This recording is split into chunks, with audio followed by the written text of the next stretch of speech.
Welcome to the Tech Egg. Don't get scrambled. Enjoy the video. In this video, I will explain how to turn off your Porsche Taycan. Unlike traditional cars, the Taycan has a specific power-down sequence.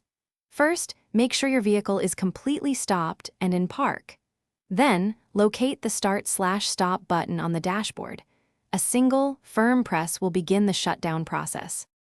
After pressing the button, watch the instrument cluster for a confirmation message indicating the vehicle is powering down.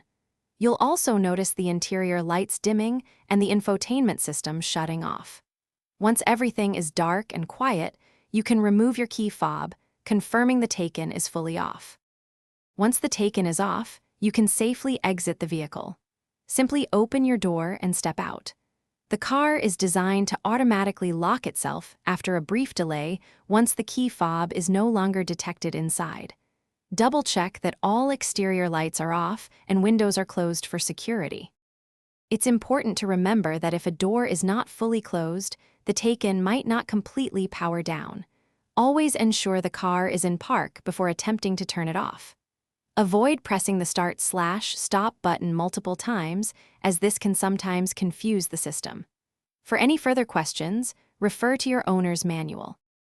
Thanks for watching. Consider subscribing if I helped unscramble your problems.